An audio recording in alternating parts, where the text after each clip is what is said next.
Hello everyone, this is Reenu Uppal, Assistant Professor in Special Education. Welcomes you all in your own channel Roots of Special Education. Guys, इस channel पर special education के विभिन्न training courses जैसे D8, B8 and MEd special education के विभिन्न subjects के content के ऊपर आपको वीडियो देखने को मिलेंगी।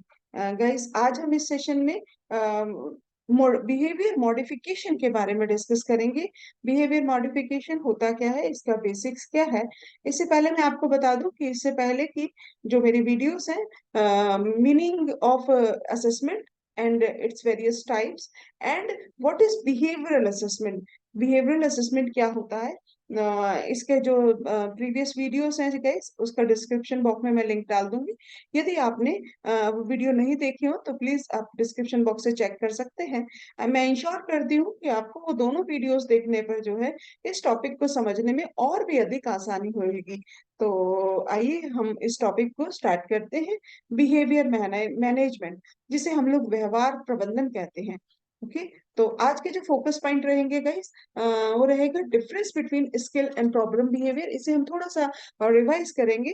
जब मैंने आपको बिहेवियरल असेसमेंट बताया था, तो बिहेवियर के जो टाइप्स बताए थे उसमें मैंने इसको डिस्कस किया था।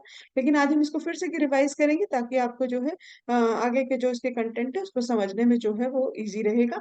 एंड देन हम जानेंगे कि क्राइटेरिया क्या है बिहेवियर प्रॉब्लम बिहेवियर को आइडेंटिफाई करने का, और कि हम किस बिहेवियर को प्रॉब्लम बिहेवियर कह सकते हैं। और फिर हम जानेंगे बिहेवियर मॉडिफिकेशन प्रोग्राम, जिसे बीएमपी भी कहा जाता है, होता क्या है, उसका अर्थ क्या है, and need of BMP and steps of behaviour modification programme. तो आज के लेक्चर में, आज के वीडियो में जो है हम इन सब टॉपिक्स के ऊपर जो है, इन सब कंटेंट पे जो है वो डिस्कस करेंगे। तो सबसे पहले हम देखते हैं, as we discuss the behaviour क्या होता है, व्यवहार क्या होता है। व्यवहार means any activity of daily life which can be observable and measurable and recordable. Daily life की कोई भी एक्टिविटी जो ऑब्जर्वेबल है, जो मेजरेबल है, जिसका हम मापन कर सकते हैं और हम जिसको रिकॉर्ड कर सकते हैं, वो सब कुछ जो है वो व्यवहार कहलाता है। जैसे ईटिंग, वॉकिंग, ड्रिंकिंग, रीडिंग, सारे ये जो है जितने भी आपके बिहेवियर है सारे ऑब्जर्वेबल हैं, आप उन्हें देख सकते हैं, आप उनका मापन भी कर सकते हैं और आप उनको चाहें तो रिकॉर्ड भी कर सकते हैं। इसीलिए हम इन्हें बिहेवियर की कैटेगरी में रखते हैं, जैसे खाना पीना, चलना उठना, बैठना, कपड़े पहनना, लड़ना, ये सारे जो है वो बिहेवियर आते हैं। अब इसमें कुछ हमें दिख रहा है, जब मैंने लड़ना बोला तो दिख रहा है कि कुछ पॉजिटिव बिहेवियर भी दिख रहे हैं और कुछ नेगेटिव बिहेवियर दिख रहे हैं। तो move on the types of behaviour. Guys, दो टाइप्स बिहेवियर के हमने डिस्कस करे थे, that is skill behaviour and problem behaviour. कौशल व्यवहार और प्रॉब्लमेटिक बिहेवियर। तो मैं यकीन मानती हूँ, या फिर मैं ऐसा मानती हूँ कि आपको जरूर याद होगा कि स्किल बिहेवियर को हम लोग अडेप्टिव बिहेवियर और पॉजिटिव बिहेवियर भी कहते हैं। इन द सेम वे हम प्रॉब्लमेटिक बिहेवियर को नेगेटिव बिहेवियर और माल अडेप्टिव बिहेवियर भी कहते हैं, या फिर हम इसे अनडिजायरेबल बिहेवियर भी कहते हैं, और स्किल बिहेवियर को डिजायरेबल बिहेवियर, ऐच्छिक व्यवहार के नाम से भी जानते हैं। नंबर टू, कि ये दोनों में बेसिक डिफरेंस क्या है। स्किल बिहेवियर, दोनों में बेसिक चीजें ये है कि दोनों ही वो एक्टिविटीज है जो डेली लाइफ में हम लोग करते हैं, डेली हम लोग वो भी एक्टिविटीज करते हैं ना। How we will differentiate between both. Skill वो होता है जो हमें आसपास के वातावरण में एडजस्ट होने में मदद करता है, और प्रॉब्लमेटिक बिहेवियर, नेगेटिव बिहेवियर वो होता है जो हमें आसपास के सराउंडिंग्स में एडजस्ट होने में बैरियर का काम करता है या रिस्ट्रिक्ट करता है। सिंपल। ओके, तो अब इनको आप इनके एग्जांपल से जो है आप डिफरेंशिएट कर सकते हैं। Like skill behaviour, positive behaviour, सब चाहते हैं, हमारे आसपास जो भी लोग हैं, जितने भी सोसाइटी है या आसपास में हमारे फैमिली मेंबर्स हैं, वो सब चाहते हैं कि जैसे जैसे हमारा डेवलपमेंट होगा, जैसे जैसे हमारी एज होगी, हम लोग जो है समय पर उठना बैठना चलना, सारे ideal skill, self skill, cooking, driving, सब कुछ ये है वोकेशनल एक्टिविटी हम टाइम पे सीखेंगे। तो इसीलिए हम इसे कहते हैं डिजायरेबल बिहेवियर, जिसकी सभी इच्छा करते हैं कि आपका समय पर ये सब बिहेवियर जो है वो विकसित होना चाहिए। इसके अपोजिट होता है नेगेटिव या प्रॉब्लमेटिक बिहेवियर या अनडिजायरेबल बिहेवियर, जो कोई नहीं चाहता कि आपके अंदर ये बिहेवियर्स आने चाहिए। सिंपल सा क्राइटेरिया, कोई नहीं चाहता है, नेगेटिव बिहेवियर है, आपको एडजस्ट ही नहीं होने देगा यदि आपके अंदर ये बिहेवियर होंगे। ओके, तो ये बिहेवियर जैसा कि आपके सामने है, वॉयलेंट और डिस्ट्रक्टिव बिहेवियर, जिसे हम लोग उग्र और विनाशक व्यवहार कहते हैं। Hyper active behaviour, temper tantrums, चिड़चिड़ापन, मिसबिहेव्स विद अदर, दूसरों के साथ दुर्व्यवहार करना, self injurious behaviour, repetitive behaviours और बिहेवियर, अजीबोगरीब व्यवहार करना, hyper activity, rebellious behaviour, anti social behaviour और फियर्स। ओके, तो ये सारे जो बिहेवियर्स हैं, ये डेली लाइफ में हम सब कहीं ना कहीं कुछ मात्रा में करते हैं। तो नाउ हम कैसे इसको जानेंगे कि बिहेवियर को कब मॉडिफिकेशन की जरूरत पड़ती है। ठीक है, बिहेवियर कौन से ऐसे बिहेवियर है, क्योंकि हम तो ये कह रहे हैं कि ये सब बिहेवियर ना केवल मेंटली चैलेंज बच्चों में होते हैं, बल्कि हम सब में होते हैं, नॉर्मल बच्चे में भी होते हैं। तो कब, कौन से ऐसे स्टेज होगी जब आप कहोगे कि yes now there is a need of behaviour modification programme. Okay, तो ये डिपेंड करता है कि बिहेवियर की फ्रिक्वेंसी कितनी है और बिहेवियर की इंटेंसिटी कितनी है। ये दो चीजें जो है आपको देखनी होगी। अगर बिहेवियर बार बार हो रहा है, बार बार फ्रीक्वेंटली हो रहा है, और यदि बिहेवियर बहुत ज्यादा गंभीर है, सीवियर है, ओके, तो जो है उसको बिहेवियर मॉडिफिकेशन की जरूरत जो है वो पड़ती है। तो ये बस बेसिक डिफरेंस है प्रॉब्लम स्किल बिहेवियर और problem behaviour. In addition I wish to add कि ये दोनों ही जो टाइप है बिहेवियर के, ये एक्चुअल में आपका जो बिहेवियरल असेसमेंट टूल है बेसिक एमआर, उसके दो जो है वो एरिया है। ओके, स्किल बिहेवियर और प्रॉब्लम बिहेवियर, बेसिक एमआर आपके यही दो बिहेवियर को जो है असेसमेंट करता है। Okay, now move to what is the criteria to identify problem behaviour. ऐसा कौन सा क्राइटेरिया है जिससे आप ऐसा कौन सा मानदंड है जिससे आप जो है प्रॉब्लम बिहेवियर को आइडेंटिफाई करोगे। क्योंकि हम तो कह रहे हैं कि ये सारे बिहेवियर्स एक नॉर्मल बच्चे में भी होते हैं, हम सब में होते हैं। ओके, तो कौन से ऐसा क्राइटेरिया, कौन से ऐसा स्केल होगा। तो सबसे पहले हम देखेंगे कि क्या ये बिहेवियर जो है सेल्फ इंजूरियस है, खुद के लिए नुकसानदायक है, डेंजरस टू सेल्फ है। ओके, जैसे अपने आप को मारना, बाइट करना, अपने आप को चोट पहुंचाना, ये सारी चीजें क्या है जो अपने आप को काट लेना, अपना सिर जो है दीवार में बेंड करना। ठीक है, और तो ये सारी चीजें क्या है, खुद को नुकसान पहुंचा रहा है या फिर दूसरों को नुकसान पहुंचा रहा है। तो ये दोनों चीजें जो है वो किस में आएंगी आपकी, ये आएंगी आपकी पहला क्राइटेरिया है जिसके बेसिस पे आप ये मानोगे कि यस ये प्रॉब्लम बिहेवियर है, क्योंकि ये ऐसा बिहेवियर है जिसमें बच्चा खुद को या दूसरों को नुकसान पहुंचा सकता है ना। दूसरा है और इस तरह के बिहेवियर को गाइस इग्नोर नहीं किया जा सकता है। आगे जब हम लोग टेक्निक्स पढ़ेंगे तो हम इसके बारे में जानकारी और डिटेल में जानेंगे कि इस तरह के बिहेवियर को कभी भी इग्नोर जो है या इग्नोरिंग टेक्निक जो है हम लोग नहीं लगाते हैं। हम move to the next criteria, when behaviour cause unreasonable stress to others, example scream, shouts, pull others or hairs etc। जब ऐसा कोई बिहेवियर क्लासरूम में भी हो सकता है और घर पर भी हो सकता है, बहुत जोर से चिल्लाना, चीखना, दूसरों के बाल खींचना, अब इसका बेसिक क्या है कि जब ऐसा व्यवहार जो कि बिना कारण के जो है दूसरों के लिए स्ट्रेस का कारण बन जाता है, दूसरों के लिए इरिटेशन का कारण बन जाता है, तो वो भी आपका प्रॉब्लमेटिक बिहेवियर है। Okay, now move to next, when behaviors are inappropriate for the age of the developmental level of the child। जब बच्चे के विकास का जो एज है, आयु है, उससे उसके अनुसार जो है उसका बिहेवियर मैच ना करे। अ 15 years old girl sucking thumb, एक 15 साल की लड़की जो है अगर वो मुंह में अंगूठा डाल के बैठी है तो it is not appropriate, it is not appropriate with her age, that's why this is problematic behaviour. तो बिहेवियर जो है वो एज के अकॉर्डिंग होना चाहिए। ओके, और यदि नहीं है तो problematic behaviour, when behaviours interfere with learning, example a child cries when she is being taught etcetera. अब एक बच्चे को कुछ सिखाया जा रहा है और वो सीखना नहीं चाहता, सिंपल सी बात है, तो वो क्या करेगा, बहुत जोर जोर से चिल्लाने लग जाता है, बहुत जोर जोर से रोने लग जाता है, without any cause, without any. अब टीचर को या मामा को समझ में ही नहीं आता कि वो क्या रहा है। तो ये क्या कर रहा है एक्चुअल में, ये जो बिहेवियर है चिल्लाने का या रोने का, वो उसकी लर्निंग को जो है वो इंटरफेयर कर रहा है। तो ये भी प्रॉब्लमेटिक बिहेवियर है जब सीखने में बाधक हो। And then next is when behaviors are socially deviant, example steal, tells lies। जब बिहेवियर जो है सोसाइटी के अनुसार, सोसाइटी की एक्सपेक्टेशंस के अनुसार जो है वो एक्सेप्टेबल ना हो, सोशली सामाजिक रूप से स्वीकृत ना हो। Now you can see here this boy क्या कर रहा है, ये बच्चा जो है वो बिना पूछे उसकी जेब में से वो सामान निकाल रहा है, this is comes under stealing, चोरी कर रहा है। बिना पूछे जब भी हम किसी की चीज लेंगे तो वो चोरी ही करना होगा।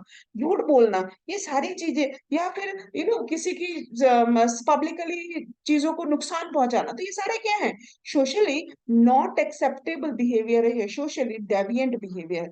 तो ये भी गाइस जो है प्रॉब्लम बिहेवियर की कैटेगरी में आते हैं। तो इस तरह से हमने 5 क्राइटेरिया देखे हैं, जो कि जिसके बेसिस पे हम तराजू की तरह तोल सकते हैं कि यस, ये प्रॉब्लम बिहेवियर है। ठीक है, जिसमें हमने खुद को और दूसरों को नुकसान पहुंचाना, ओके, लर्निंग में जो अफेक्ट करता है, बच्चे की एज के अकॉर्डिंग नहीं होता है, जो सोशली जो है वो जो सोशली जो है वो एक्सेप्टेबल बिहेवियर नहीं होता है। ना move to the main topic. ये सारी चीजें इसके बेसिक बेस था, इसके बिना आप बिहेवियर मॉडिफिकेशन को नहीं समझ पाएंगे।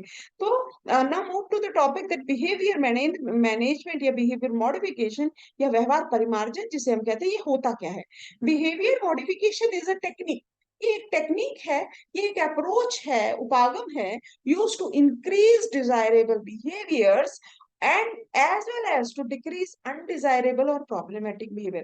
बिहेवियर मॉडिफिकेशन को एक हम टेक्निक के रूप में देख सकते हैं, एक उपागम के रूप में देख सकते हैं, जो कि दो कार्य करती है।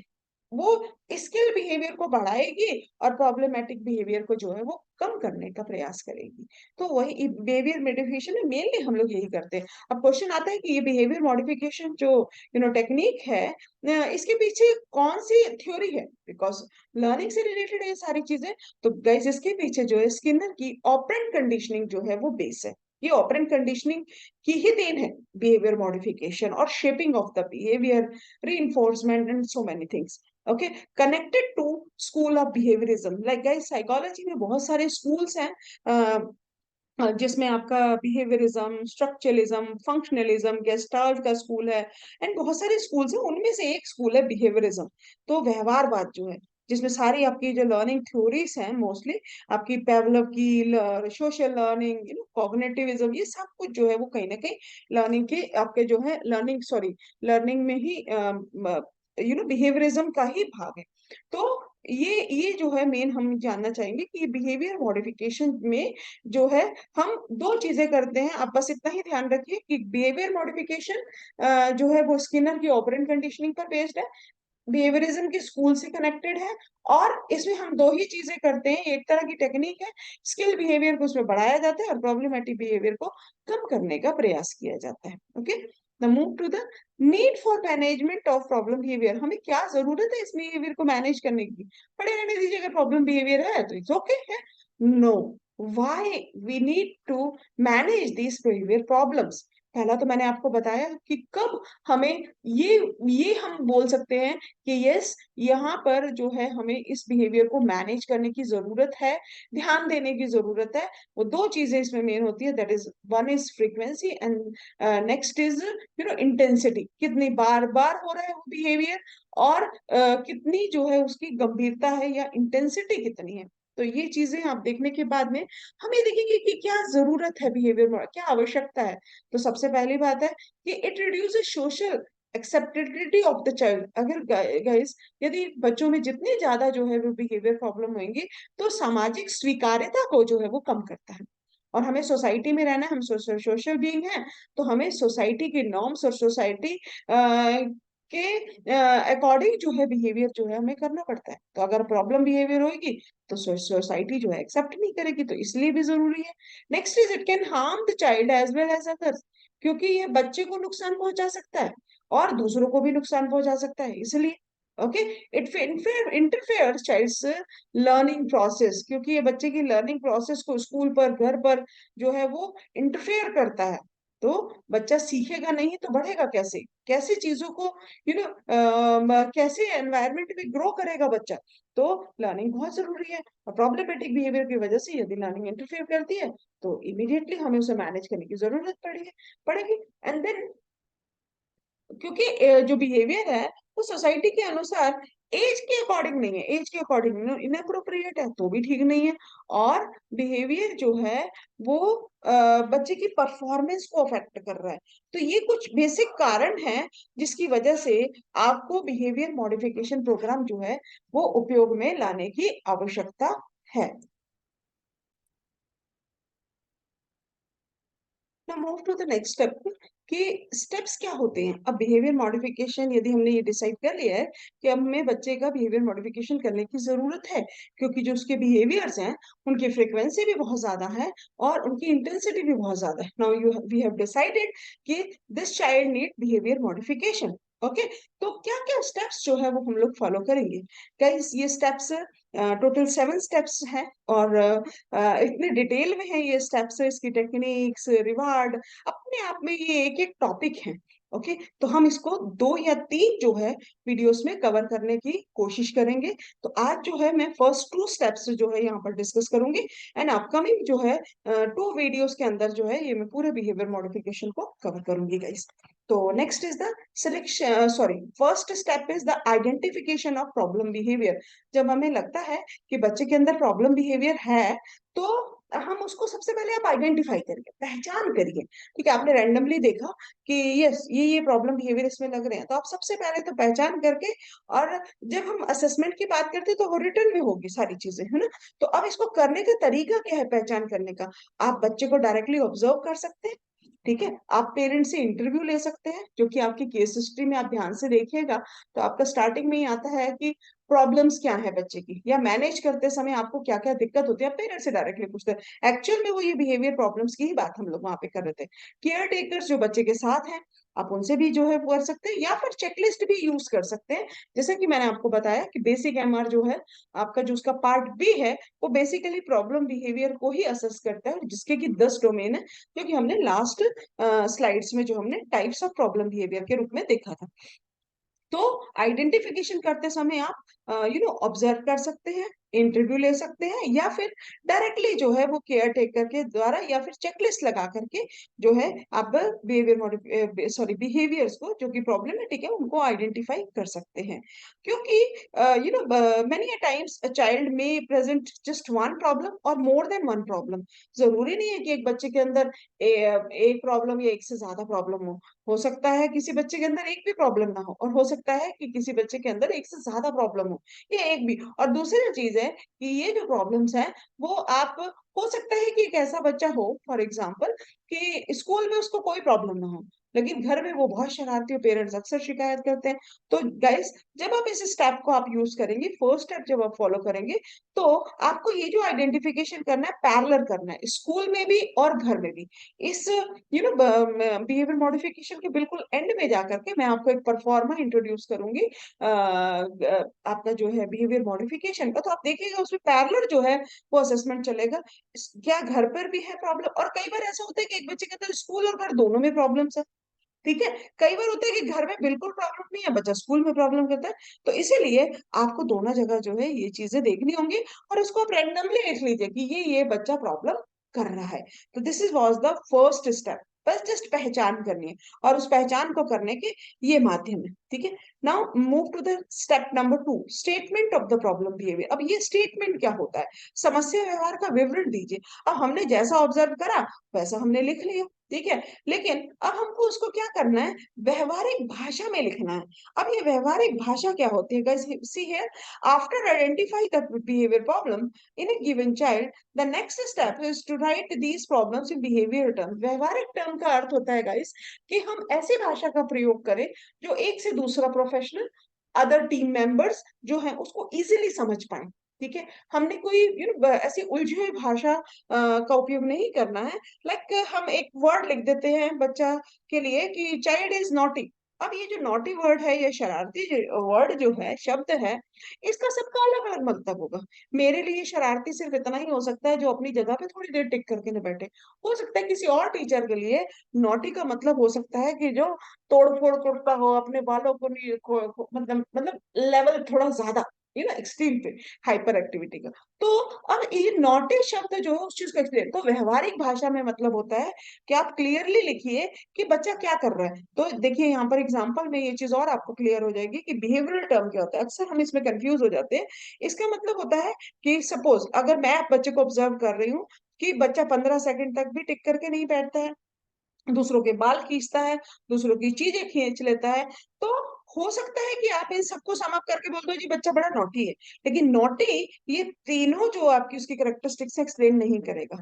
तो आपका जो बिहेवियर मॉडिफिकेशन का जो प्रिंसिपल है वो ये कहता है कि आप इस तरीके से व्यवहार को लिखिए, बिल्कुल डिटेल में खोल करके व्यवहारिक भाषा में, वो भाषा। अब देखिए ये जो तीनों चीजें लिखी हैं, 15 सेकंड से अधिक तक समय तक नहीं बैठता है, बाल खींचता है, दूसरों से चीजें छीनता है, अब इसका कोई और मतलब कोई नहीं निकालेगा, इसका यही मतलब निकालेगा जो भी इस प्रॉब्लम जो भी इस बिहेवियर प्रॉब्लम के जो प्रोग्राम है बिहेवियर मॉडिफिकेशन का, उसको कंटिन्यू करेगा, सेम जो है उसको जो है वो यूज करेंगे। ठीक है, तो हमें जो है प्रॉब्लम बिहेवियर का जो है स्टेटमेंट्स जो है या प्रॉब्लम बिहेवियर जो हमने आइडेंटिफाई किया है फर्स्ट स्टेप्स में, उसको हमने इस तरह से व्यवहारिक भाषा में लिखना है। ओके, अब इस यहाँ कुछ एग्जाम्पल दिए गए हैं व्यवहारिक भाषा के, जैसे कि एक बच्ची है रूही, वो दूसरों को मारती है। ठीक है, और अमन जो है वो दूसरों को मारता है, पूजा दूसरों पर थूकती है। ठीक है, और कमलेश जो है वो अंगूठा चूसता है, ममता अपने शरीर को बार बार आगे पीछे हिलाने का कार्य हिलाती है। ठीक है, नेहा पेंसिल्स को टेक्स अवे पेंसिल्स और मतलब दूसरों से पेंसिल ले लेती है। तो अब हम यहाँ क्या कर रहे हैं, स्पेसिफाइड कर रहे हैं बिहेवियर को। ठीक है, यहाँ पे हम क्या करें, स्पेसिफाइड। तो ये होता है गाइस, जो पहचान किए हुए बिहेवियर है उनको हम व्यवहारिक भाषा में बिल्कुल क्लियर टर्म में लिखना है, क्लियर भाषा में लिखना है, ताकि उसको कोई भी पढ़े, पेरेंट्स पढ़े, टीचर पढ़े, कोई और टीम मेंबर पढ़े, यदि टीचर क्लास को छोड़ देता है या क्लास चेंज हो जाती है, कोई और टीचर के पास वो फाइल जाती है, तो वो भी अगर उस चीज को फाइल को कंटिन्यू करे, तो वो उसका कुछ और मतलब नहीं निकाले, वो वही मतलब निकाले जो प्रीवियस टीचर ने जब लिखते समय उसने जो ऑब्जर्व करा था, सेम मतलब होना। This is the simple meaning of व्यवहारिक भाषा में बिहेवियर को लिखना। ठीक है गाइस, तो ये हमने दो स्टेप्स जो है आज के उसमें करने का प्रयास किया है। बेसिकली हमने बिहेवियर मॉडिफिकेशन प्रोग्राम को जस्ट स्टार्ट किया है। ओके, नाउ इसके अभी 5 स्टेप्स और हैं जो बहुत ही डिटेल में हम लोग इसको करने जा रहे हैं, क्योंकि लगभग सभी क्लासेस में जो है ये टॉपिक जो है बहुत इंपॉर्टेंट है। और मुझे लगता है थ्योरेटिकल से ज्यादा practically as a special educator जब हम बच्चों के साथ डील करते हैं, तो ये टॉपिक बहुत इंपॉर्टेंट है, वेदर इन जनरल एजुकेशन और वेदर इन स्पेशल एजुकेशन। क्योंकि क्लासरूम मैनेजमेंट जो है टीचर के लिए एक बहुत ही इंपॉर्टेंट जो है टीचर का कार्य होता है, और इसे मैनेज करते समय जो है ये बहुत ही बड़ा चैलेंज होता है टीचर के सामने।